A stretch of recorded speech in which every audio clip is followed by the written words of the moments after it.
بصلاتي طريقه وادم عليه صلام ذاتك سرمدا سيدي يا رسول الله ولذكر مولدي يسن قيامنا أدب لدى أهل الهلوم تأكدا سيدي يا رسول الله ሰላም እንደምናላችሁ ልዩ የረመዳን ፕሮግራማችን ላይ ነው የምንገኘው። በዛሬው ልዩ የረመዳን ፕሮግራማችን ይመለከተኛል የተሰኘው የበጎ አድራጎት ድርጅት የተዘጋጀውን ኢፍጣር ለመታደም እዚህ መጣናል።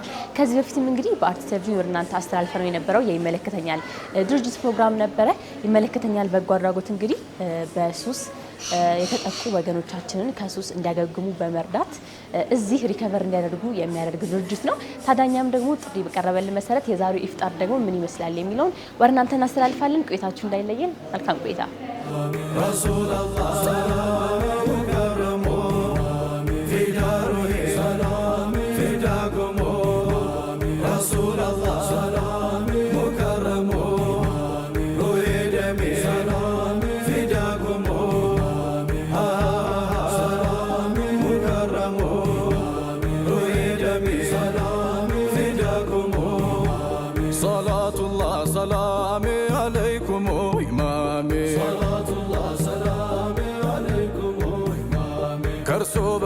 سلامي نو درسو كلامي صلاة الله سلامي عليكم إمامي موتم درسو منوري من قرقري مزيمي صلاة الله سلامي عليكم إمامي دنيا مو بتعدل بليل عيدل سلامي صلاة الله سلامي عليكم إمامي قولانم تركن قوال زرقو زلقوال ታችን እንግዲህ ዛሬ በይመለከተኛል ድርጅት አፍጠር አጥብቀናል። በጣም ቆንጆ አፍጠ ጊዜ ነበር።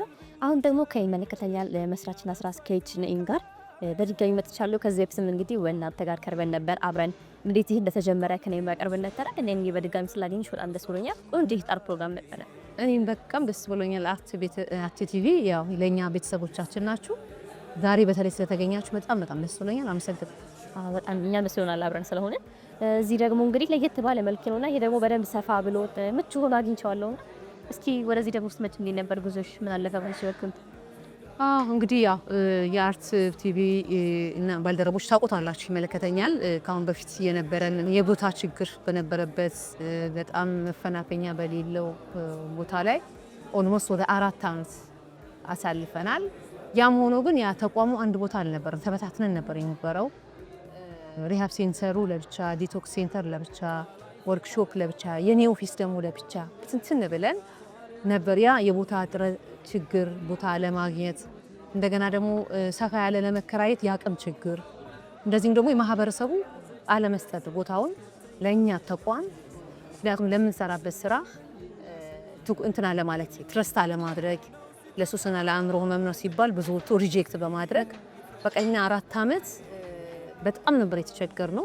ሳንቲም ወርሽ ለመከራየት እንኳን በጣም ከባድ ነበርና አሁን ግን አልহামዱሊላህ እንደምታዩ በጣም ፕሮፌሽናል በሆነ መንገድ ስታንዳርዱን የጠበቀ ኳሊቲውን የጠበቀ ለልጆቹ ለኛም ሰላም የሰጠ ቦታውስ ያው ክራይም ቢሆን ማለት ነው ክራይም ቢሆን ገብተናል።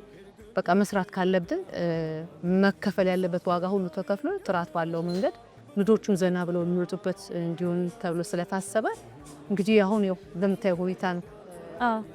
እንግዲህ ደግሞ በደንብ ወጣቶችን እያየን ነው።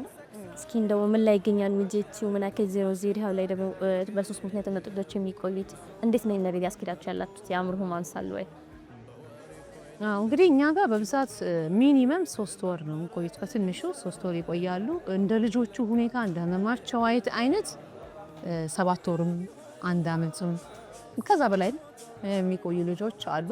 ግን በብዛት በ3 ወር ያው ማገገም ያደለኛ ያው ማዳን አይደለም ማገገም ስራው በባህሪው ትንሽ አእምሮ ህመምና ሱስ ለማዳን ጊዜ ይፈጃል እና 3 ወር ግን ኮንሺየስ የሚሆኑበት በደንብ አእምሯቸውን ማመዛዘን የሚችሉበት ማስተዋል የሚችሉበት ነገሮችን ማገናዘብ የሚችሉበት 90 ቀን ጥሩ ጊዜ ሆኖ ስላገኘ ነው። እኛ ቤት የሚገቡ ልጆች በብዛት ለ90 ቀን ነው የሚያዙት። በ90 ቀን ግን አብዛኛው 90% የሚሆኑት ጥሩ ሁኔታ ላይ ሆነው አገግመው ይወጣሉ። ያው ግን ውጪ አቀባበል በጣም ችግር ስለሆነ ከወጡ በኋላ ያለው ደግሞ ክፍተት ራስን የቻለ ነው። ግን እኛ ለ3 ወር ነው ብዛት ነው ያቆያቸው። ከዚህ ደግሞ የወጡ ልጆች ላግኝሽ ታውቂያለሽ? ምን እንደሚሰማሽ አንቺ? ዛሬ ነበሩ። ዛሬ መተው አለ እንግዲህ አፍጥር ላይ አብዛኞቹ ተሳትፈዋል። ብዙዎች አግብተው ወልደዋል፣ ከሀገር ውጭ ሄደዋል። ስራው ያው ስታዩ እንደው ከባድ ነው። የምትሰሪው ስራ አይደለም፣ በጣም ያስፈራል። ህይወትሽ ሰጥተሽ ክፍያ የማይመጥ ነው። ምንም ነገር ቢደረግ የማይመጥ ነው። ከባድ ስራ ምን ስራው እንዴት ነው? ምንድነው የሚባለው? ይሄ በሬ ካራጁ ነው የሚባለው። የሆነ ከሆነ አንቺን ሊያጠፋ ከሚያስብ ሰው ጋር ከገዳይሽ ጋር አብሮ እንደማል አስሪና ልጆቹ አንቺን አይደለም ራሳቸው ከህመማቸው አንጻር ነው ከላቸው ችግር አንጻር ራሳቸውን መጉዳት ራሳቸውን ማጥፋት የሚፈልጉ ልጆች በጣም ብዙ አሉ። ካልሆነ ደግሞ አጠገባቸው በዙሪያቸው ያለውን ሰው አታክ የሚያደርጉ ናቸውና ስለዚህ ከደዛ አይነት ሰው ጋር ከገዳይሽ ጋር መዋል ማለት ቀላል ነገር አይደለምና ብቻ አልহামዱሊላህ። እንደዛም ሆኖ ግን ብዙዎቹ እኛ ቤት የገቡ ልጆች ወጥተው ውጤታማ ሆነው ወደ ስራ ከሀገር ወጥተው ወልደው ሙያቸው ልጆች አሉ። እነዛን ሳይ ይሄኛውን ነገር ረሳለሁ እኔን እተወዋለሁ። ግን ከባድ በጣም አስፈሪ ያስፈራል። ዋናው ነገር እሱ ነው። በደንብ ደግሞ ውጪ ላይ ሆነው ህይወት ቀጥሎ ስታይ ላንቺ ብልቅ ክፍያ ነው የሚያስባለውና አሁን ላይ ደግሞ ምን ያክል ሰዎች አሉ ሲበስሽ ዲጂፕ ውስጥ? አሁን ከ90 እስከ 150 ዲፔንድ እንደ ሁኔታው ነው። አንዳንዴ አዳሪ ብቻ ወደ 90 ልጆች አሉ። ግን ተመላላሽ ምኛ ጋር የወጡ ልጆች ሁሉ አፋላቸው እስከ 150 ይጠጋሉ። በተለይ አዲስ አበባ ዙሪያ ያሉ ልጆች ሲወጡ ይመጣሉ እኛ ጋር በየሳምንቱ ቅዳሜ ፖላ ይደረግላቸዋል። አሁን በቋሚነት ውጭ ከወጡት ጋር በደንብ በቋሚነት እየተከታተልናቸው ካሉ ልጆች ጋር አጠቃላይ 150 ናቸው። አሁን ግን እዚህ አዳሪ ያሉት 90 ልጆች ይቻላል ነው። እነዚህም አሁን ግማሾቹ ወደ ሪሃብ ወደ ላይኛው ፎቅ ላይ ገብተው ሪሃብ ላይ ያሉ ናቸው።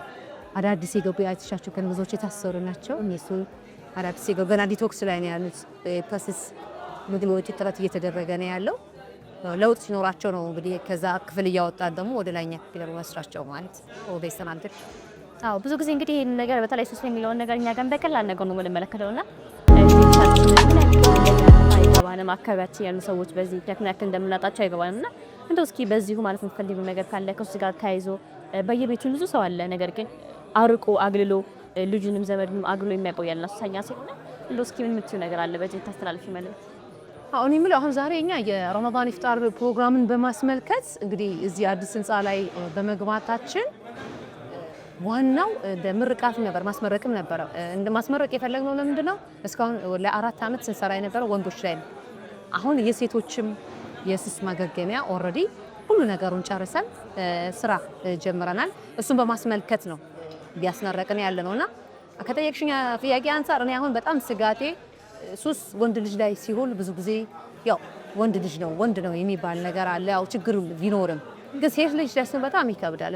ህፃናት ልጆቻችንን በሱስ እያጣቀለ ቲኔጀርስ ኤሌመንተሪ ስኩል ያሉ ተማሪዎችንና ብዙ እናቶች ወደኛ ይመጣሉ ያለቅሳሉና እኔ አሁን መልእክቴ ምንድነው ሴት ልጆቻችንን ልናጣ እንችላለን፣ በሱስ ሊጎዱ ይችላሉ፣ ችግር ውስጥ ሊገቡ ይችላሉ። ግን ልጆቻችንን ከወንዶች ይልቅ እንደውም ቶሎ ሕክምና ካገኙ ሴቶች ሊያገግሉ ይችላሉ ብዬ አስባለሁና ሁሉም ማህበረሰብ ሴቶች በዚህ ችግር ውስጥ ሲገቡ ወይ ደግሞ ወደ ችግር እንዳይገቡ አንደኛ ጥረት ማድረግ ነው። ሁለት ተገቡ ወደ ሕክምና ቦታ ቢያመጧቸውና ቶሎ ከችግሩ ቢወጡ መፍትሄ ቢሆኑ ለእናቶች በተለይ ሴቶች ልጆች በጣም ይጠቁብን ያሉትና እንደዚህም ወጣቶች ወንዶችም ብዙ እያለቁብን ያሉት በዚህ በሱስና ማህበረሰቡ በጣም ትኩረት እንዲሰጠው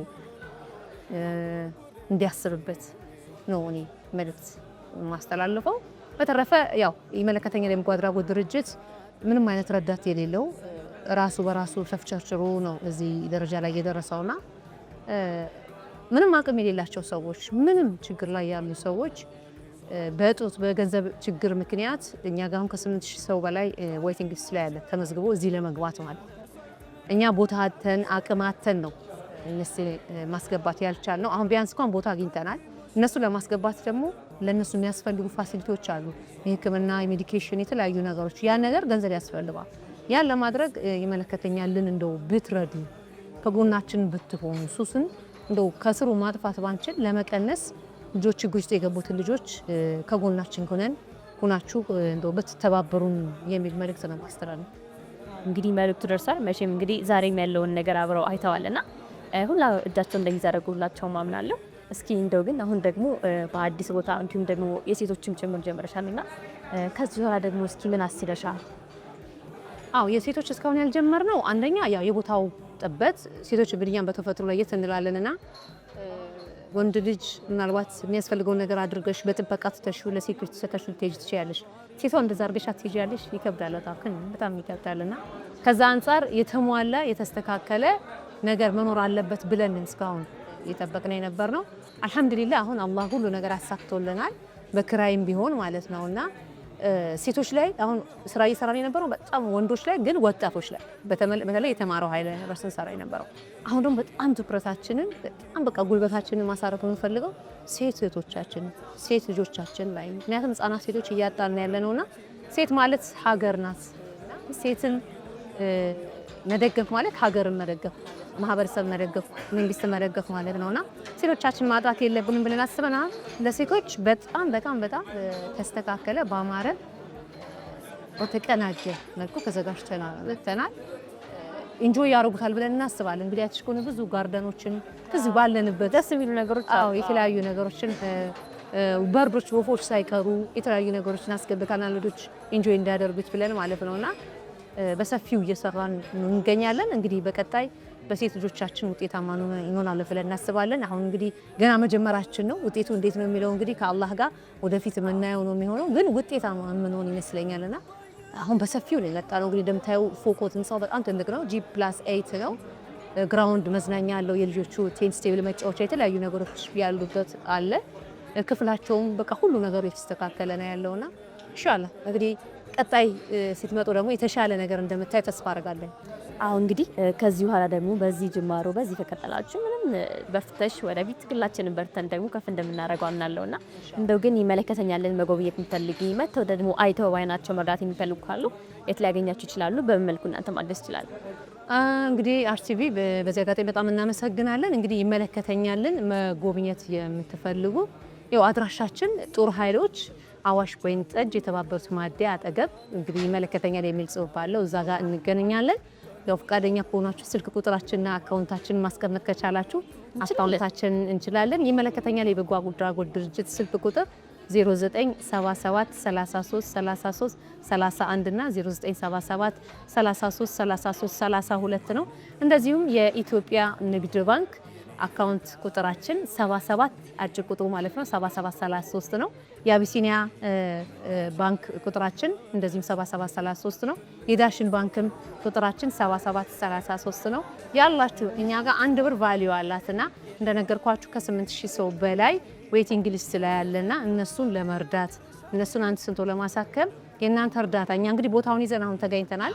እናንተ ደግሞ ከረዳችሁም ለነሱ የሚያስፈልጉን ነገር አድርገን ብዙዎች ላይ ለመድረስ ቀላል ይሆናል ብለን እናስባለንና መታችሁም ጎብኙን። መሀል ከተማ ላይ ነው ያለነው ብለን እናስባለን። ለብዙ ሰው የሚርቅ አይደለም፣ መንገዳችሁ ላይ ነው ያለነው፣ ጥሩ ሎኬሽን ላይ ነው ያለነውና በማንኛውም ሰዓት በሰጣችሁ ስልክ ቁጥር ብትደውሉልን እኛ እናንተን ጠብቀን ለማስጎብኘት ዝግጁ ነን። መታችሁ ጎብኙን፣ አስተያየት ስጡን። ገንዘብ ብቻ አይደለም የሰው ልጅ በሙያችሁ ባላችሁ አቅም ማንኛውም ሙያ ያለው ሰው እኛም መጥቶ መርዳት ይችላልና ኑና ጎብኙን። ይመለከተኛል እናንተንም ይመለከታችኋል ነው የሚለው። አሁንም እንግዲህ ሁላችንም እያየን እንዳላየ ስናልፍ ደግሞ ይመለከተኛል ብለሽ ይህንን ነገር ወስደሽ ፈርቀዳጅ ሆነሽ እነዚህ ሰዎች ስለሰለሰሽ በወጣቶች ላይ ደግሞ በብዙ ሰዎች ላይ እየሰራሽ ስለሆነ እኔ እንግዲህ ከልብ አመሰግናለሁ። እኔ አመሰግናለሁ። ቴንክ ዩ በጣም ጥሩ ጊዜ ነበረን። ባረከላሁ። እንግዲህ አላህ ይርዳን። እህቴ ቴንክ ዩ በጣም አመሰግናለሁ። ቴንክ ዩ ተመልካቾቻችን የዛሬ እንግዲህ ልዩ የረመዳን ፕሮግራማችን የአታላችን ይመስል ነበረ። በይመለከተኛል የበጎ አድራጎት ድርጅት ተገኝተን የተከናወነው ልዩ ኢፍጣር አብረን እንግዲህ እኛም ተቃውሰናል። እንደምትመለከቱ ደግሞ ብዙ ወጣቶች እዚህ የእናንተን እርዳታ ይሻሉ፣ የእናንተ እርዳታ ይጠብቃሉ። ስለዚህ ሁላችሁ ይመለከተኛል ብላችሁ እንግዲህ እዚህ በመችሉት ነገር በገንዘብ በሙያችሁም ባላችሁ ነገር መጣችሁ ማገዝ ትችላላችሁ፣ መጎብኘት ትችላላችሁ። እስካሁን ድረስ ደግሞ ስካተም ስለነበረ አድርገን እናመሰግናለን። የዛሬ ፕሮግራማችን በዚህ ተጠናቀቀ። መልካም የጾም ጊዜ እንዲሆንላችሁ ተመኘው። መልካም ቆይታ። ማን ለካካ ቢደርሰው ጠፋ ሁሉ ያነሰው ተመናል ቦሰው በምን ለካ